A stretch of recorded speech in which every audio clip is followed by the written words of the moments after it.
Ewani pumai, agariak mogeta yuwa. Ewani pumai, agila kutigeta yo. Akumai, yamae ye yo. Ewani pumai, vino tawe uno. Akumai, agariak mogeta yuwa. Ewani pumai, agila kutigeta yo.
Now, the DJ is playing on the music. Second to get 500. Third to get 300.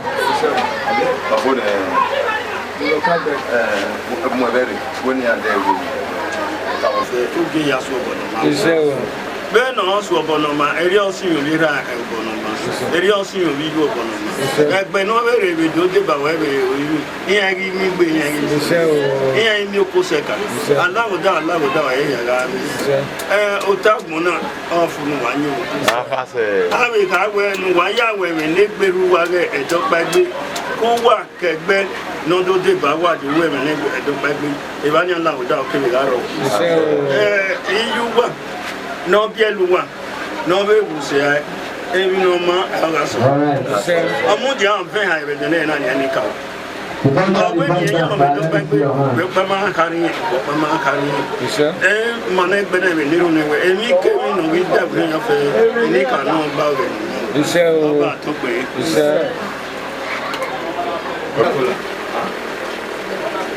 Tochi, ya de tochi, ma tochi ne omi ya. No di ewu, no di ewu. E ba we de ate boyo ni. We wa e we. No ma to aso wa. Ami ase fu wa mi we.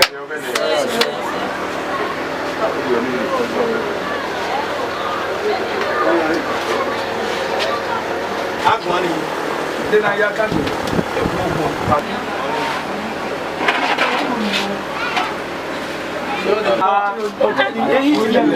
Èyí ti wọ́n pàánù à?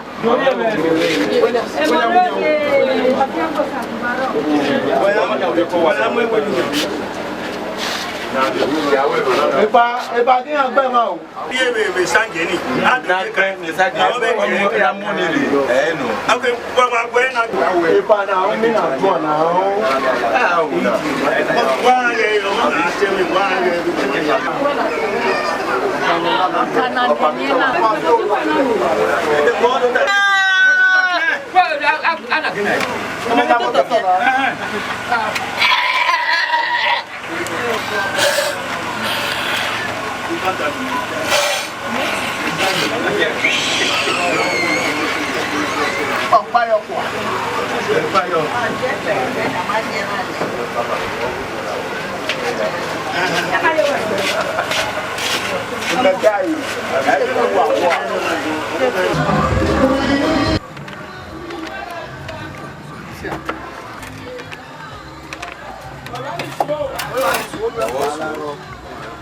Olha, Obolage.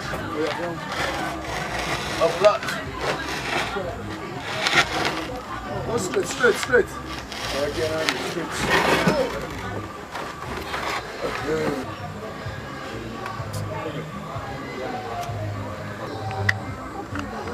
Malim.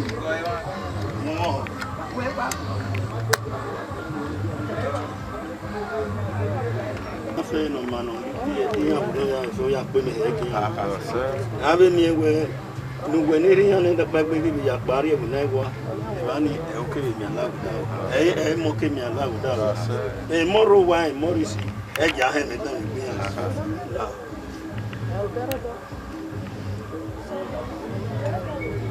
Mo ho ni ari gwe. E na hin. É que a minha mãe mo ya ri vai.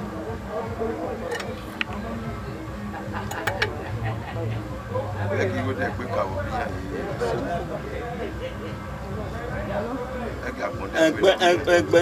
Egbenuku obera obijwe ni wedo gbo jo ene ni wedo jo nyewe na uga ogman ni yabason ga ogman na egi ami gbe egi ami mu Ela wo down na pa. owe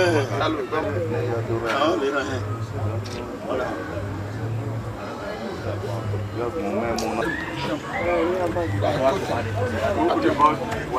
Daí, ok, tu pona daí. Me daí. E dogo me wala. We like side we like side. But Aboda you. mas not ya they to pon. Say but to pon is when me pon here ya. Say. Mas say one.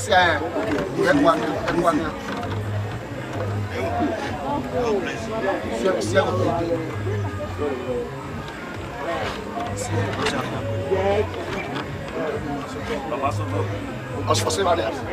Do when you down, do when you ban it. Do what? Dama ban a boy here.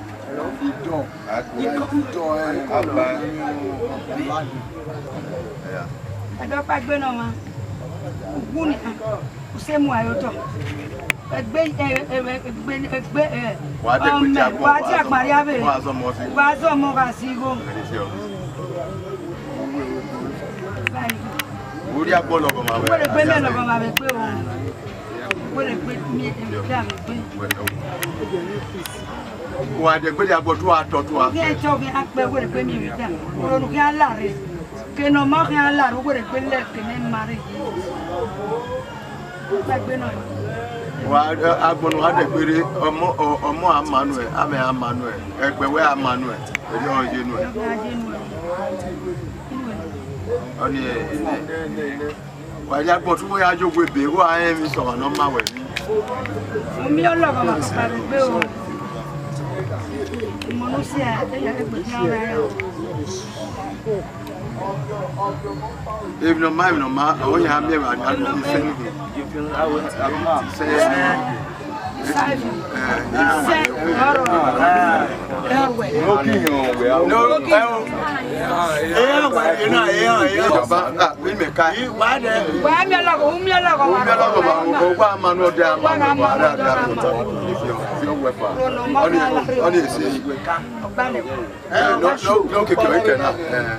Wa de gbe dagbon wa samu wa suru ni na fo ma we pe wa gbon de gbe lo gbo ta fine de gbe fi awon to mi mi ko mi ame pe e mo nu si e ogbe ogo ma kan ko ya ogun ni a iwe ya ye gbe e ya kan ato se we o ya mi ologo ma ro pe ma ya be fe ni mu ti awo na e gbe kan o ki ma ya o Mo ma un. ke wa pass wewe na pa bo who dey do am aya we wa Oja. mo wa Wawi. oya mo ma ri e mo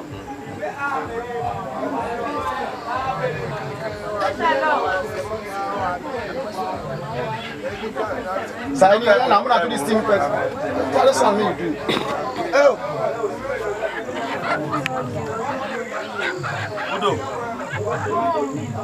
Udo. Huh? Yeah. And one more to one.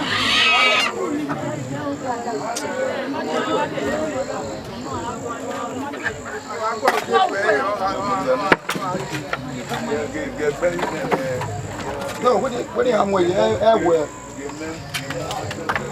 When I'm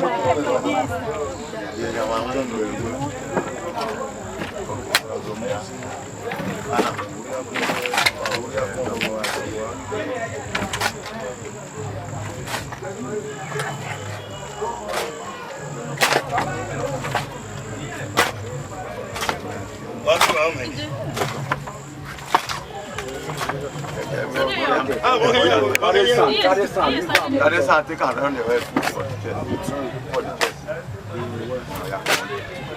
This is the last one.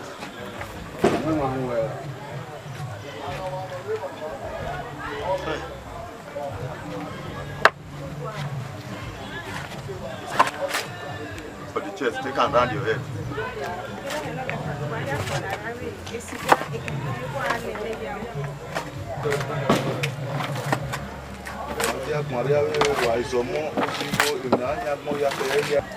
Oh yeah. Papa ni.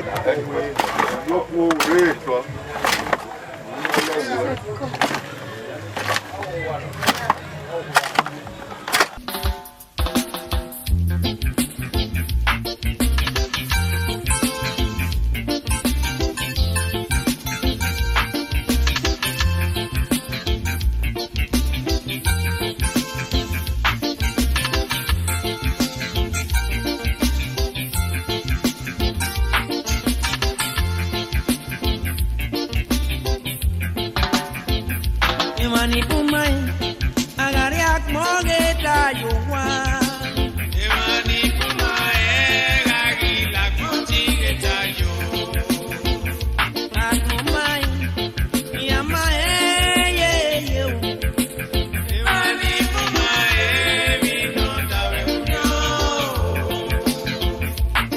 Akumay agariak mogeta yuwa Imani umay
International Dance Sport, that's a hotel.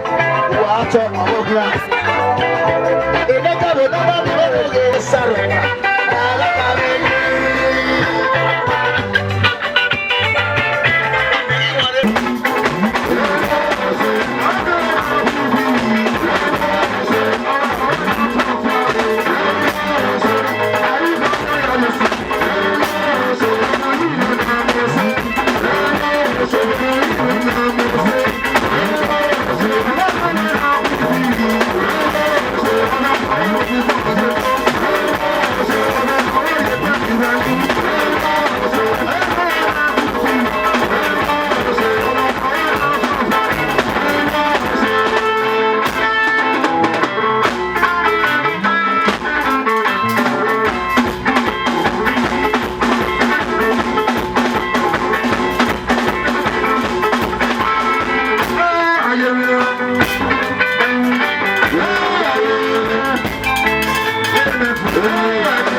Ọ̀tẹ́ ló gbé akẹ́kẹ́ ọ̀tẹ́ lóko ọ̀nà lè sin àyà pọ̀.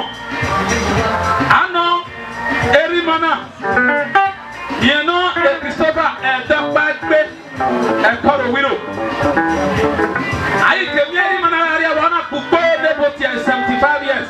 Nana àwòwò ayi gbẹ̀bọ́ ní erimana rú dáwẹ̀. Àgbọ̀n yẹn gbé fana ayi tọrọ yéye. Erimana wà kọ́ òpè àná wí sè 70 years in over time.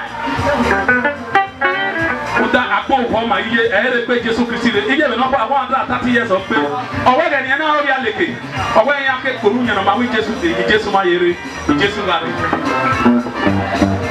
eni nwa ube ni gu ni esi aya pon era le yere Mrs. Kate Osamede Mr. Edos Edopegbe Newman Edopegbe Esther Edopegbe Gideon Edopegbe Mrs. Queen, Edopagbe, Yeno, Osakpolo, Richard, Edopagbe, Smilis, Edopagbe, Lucky, Edopagbe, Osasenoha, Edopagbe Yambo, Osaeni, Edopagbe Uyosa, Edopagbe Enayemigu, Nerimana se Ayakon, Akemi Raya Unabwa. Ego Iro ni wa ya sinuye. Eje sowo non seti gbemero e yan so ni ne seti gbemenero iso ni ayeye e ba leje Monica Eperame Asosa Iyeke Ose e ba leje Maris Osamede e ba no leje Favor Edos Edopagbe Jennifer Edopagbe Roslyn Monday Sharon Newman Edopagbe Junior Osamede Mokaro Sophia Elizabeth tiesa ni wa Munda Imaka aboye skugbe but yen kenu gbabera mi lara kusi Wahia wese ayi kemi atie pe ni an we ga e was o sa we ki bukiena u latia una na ate mudo yeru ya suma bukiena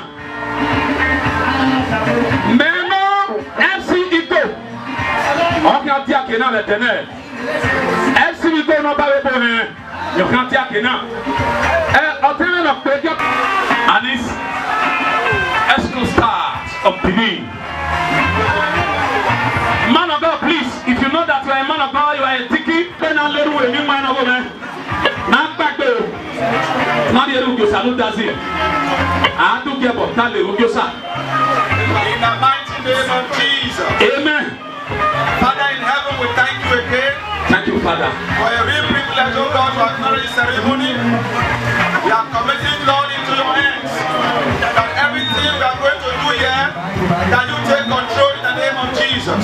Amen. We only pray for those who are on their way coming, that will find that time, oh Lord, to be here. Sanctify their food and blood of Jesus. Everything that we shall do here, Lord, will hand over to you. That you will take control. Even the weather will be at peace with us until we shall end this meeting. In Jesus' mighty name we pray. Amen. Here, Mr. Dos, nobody not here. I want to go back now. You better era here. Baba Ayas. Era ne kwa obaye sa oto.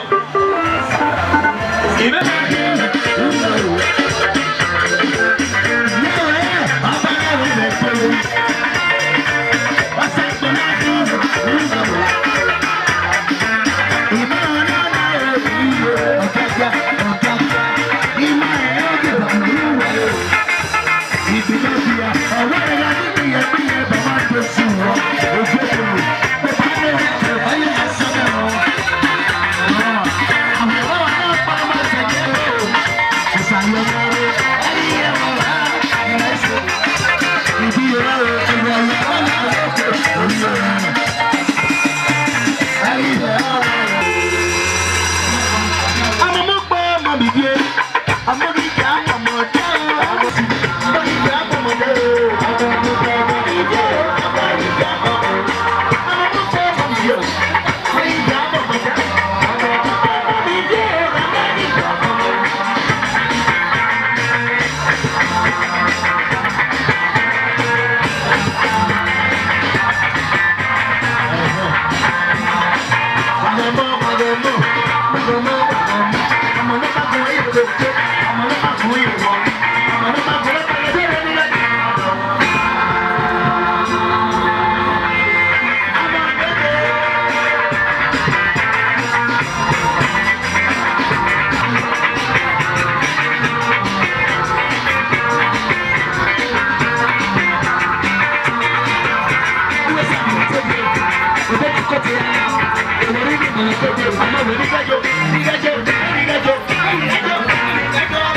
fa me woni ka beto abia area ya ko pa mo ka bo ga e ma se destiny minister ina ba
each and is walking majestically.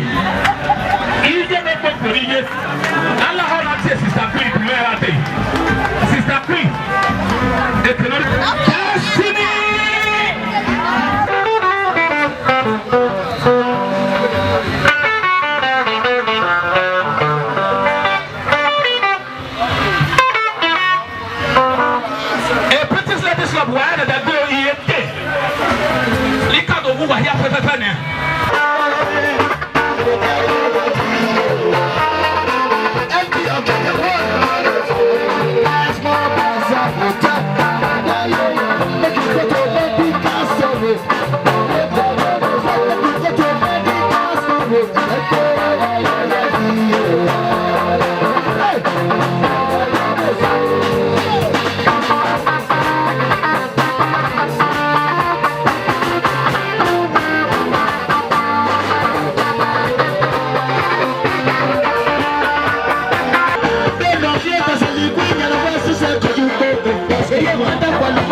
Mexico, America, Italy, Russia, London, and America, UK, in fact, Nigeria.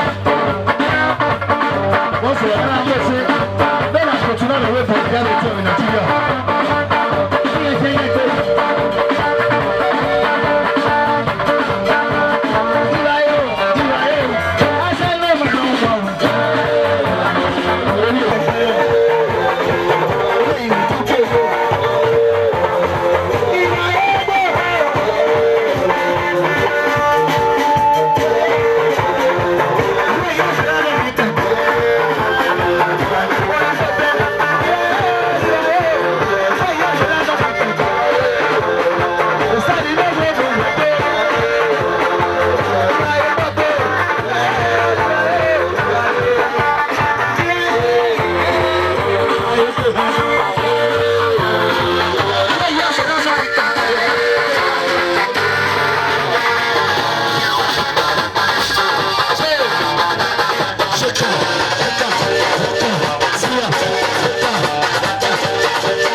Joseph.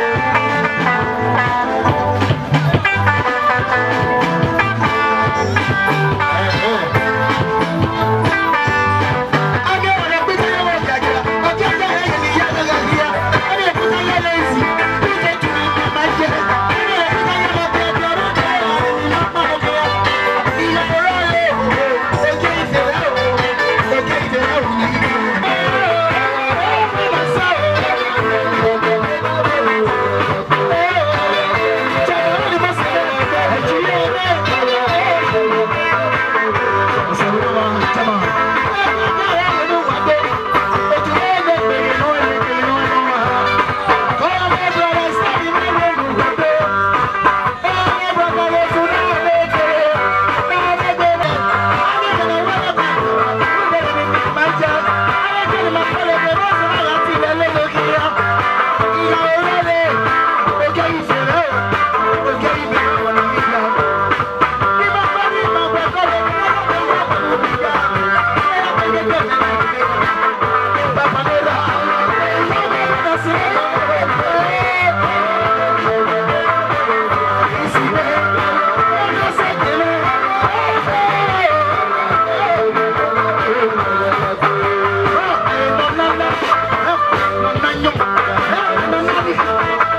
Media One International. It's the Augustine, representative of Jackia.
club we.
Yes,